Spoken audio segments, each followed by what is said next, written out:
Yes. Quite dead. As a doornail. Certificate of death, sir. Stop! Back away, Predok. Tuppence is tuppence.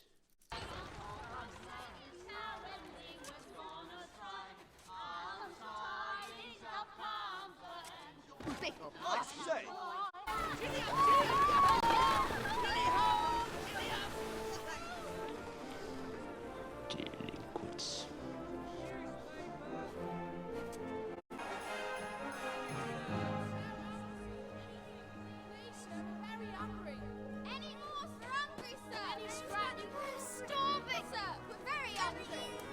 Ah, Merry Christmas from His Lordship the Mayor.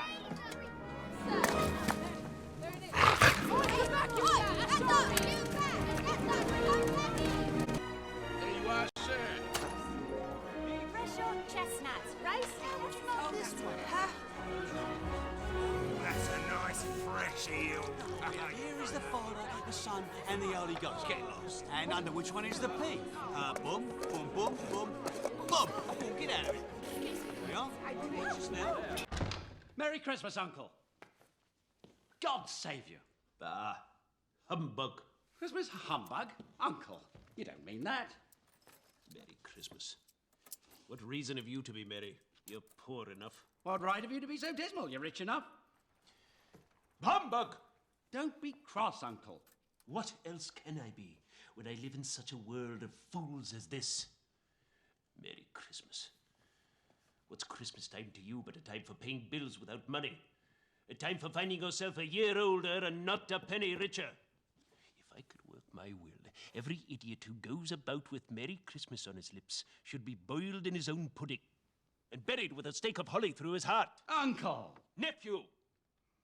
Keep Christmas in your own way and let me keep it in mine. Keep it? But you don't keep it. Let me leave it alone, then. Much good it has ever done you. There are many things from which I have derived good and have not profited. Christmas being among them. But I've always thought of Christmas as a kind, charitable time. The only time when men open their shut-up hearts and think of all people as fellow travellers to the grave and not some other race of creatures bound on other journeys. And therefore, Uncle, although it has never put a scrap of gold or silver in my pocket, I believe it has done me good, and I say, God bless it! Let me hear another sound out of you, Cratchit, and you'll keep Christmas by losing your situation.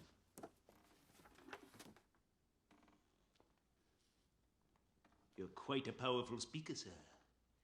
I wonder you don't go into Parliament. Don't be cross, Uncle. Come, dine with us tomorrow. Let's see you in hell first. But why? Why so cold-hearted, Uncle? Why? Why did you get married? Because I fell in love. Because you fell in love.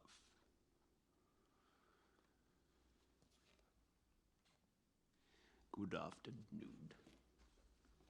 I want nothing from you. I ask nothing of you. Why can't we be friends? Good afternoon. I'm sorry with all my heart to find you so resolute.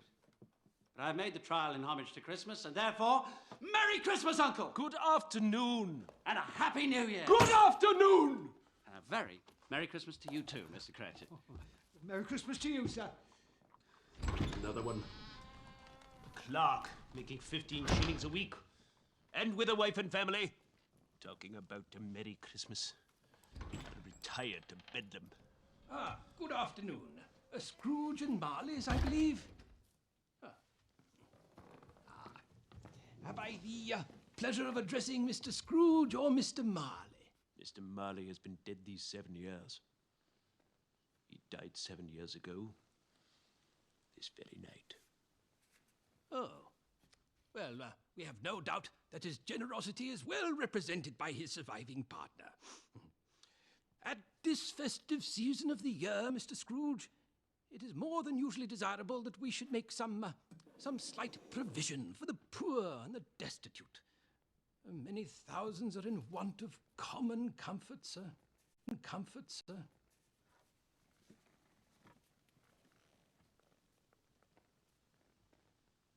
Are there no prisons? Prisons? Yes, plenty of prisons. And the union workhouses, are they still in operation? They are. I wish I could say they were not. The treadmill in full vigor? Very busy, sir. Good.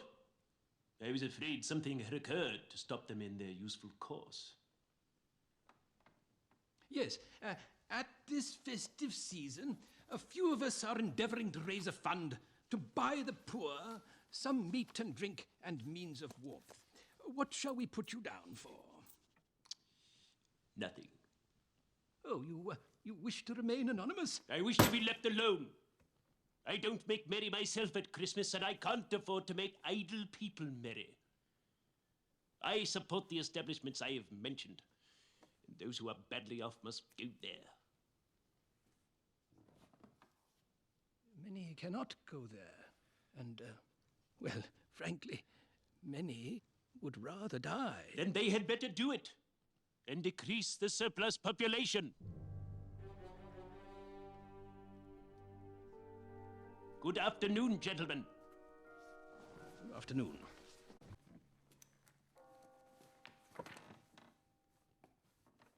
You'll want all day tomorrow, I suppose. Well, quite convenient, sir. It's not convenient, and it's not fair. If I were to dock you £0.50 for it, you'd think yourself ill-used. And yet you don't think me ill-used when I pay a day's wages for no work. It's only once a year, sir. What excuse for picking a man's pocket every 25th of December? But I suppose you must have the whole day. Be here all the earlier the next morning.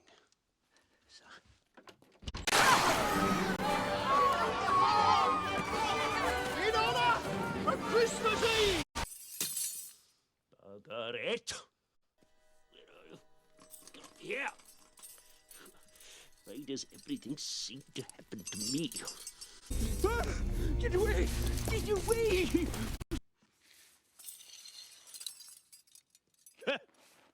Golden Dash!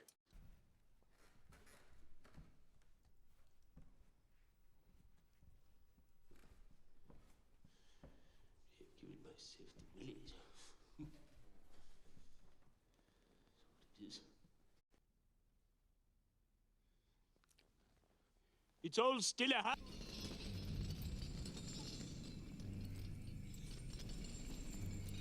How now? What do you want with me?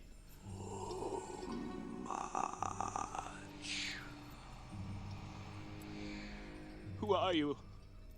Ask me who I was. Who were you then? In life, I was your partner, Jacob Marley.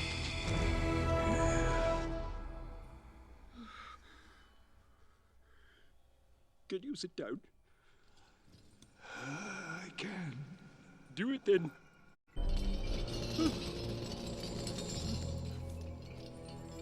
You do not believe in me. I don't. Why do you doubt your senses? Because the littlest thing can affect them. A slight disorder of the stomach can make them cheat. You may be an undigested bit of beef, a blot of mustard, a crumb of cheese, a fragment of underdone potato. There's more of gravy than of grave about you, whatever you are. Mercy! Dreadful apparition! Why do you trouble me? A man of worldly mind, do you believe in me or not? I do! I must! You are fettered in chains. Why?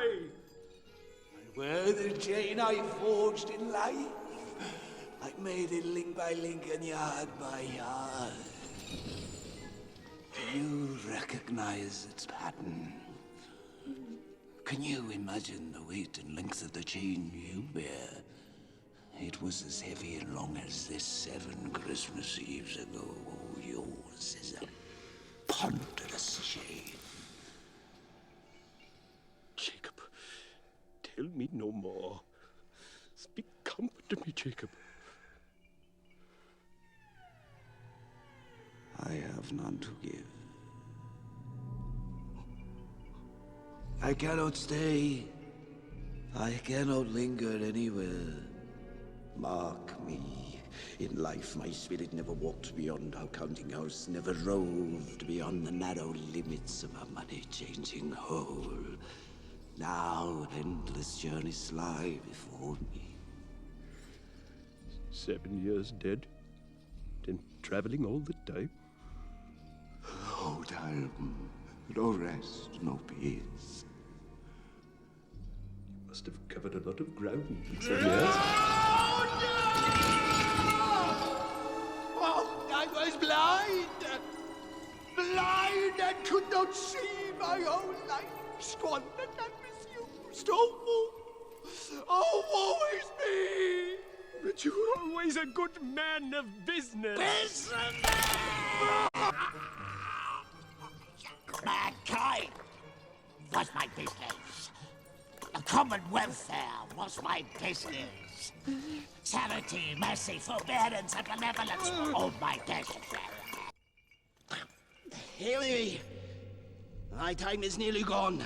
I will, but don't be hard upon me, Jacob. Pray. I am here to warn you that you have yet a chance and a hope of escaping my fate. A chance of my procuring Ebenezer. You were always a good friend to me, Jacob. Thank you. You will be haunted by 3 spirits. That's the chance and hope. I'd rather not. Expect the first. Tomorrow when the bell tolls 1. Couldn't I take them all at once and have it over with, Jacob? Expect the second, the next night at the same hour. And the third, upon the next night when the last stroke of 12 has ceased to vibrate. Look to see me no more. I wish I could help you. You, the spirit whose coming was foretold to me?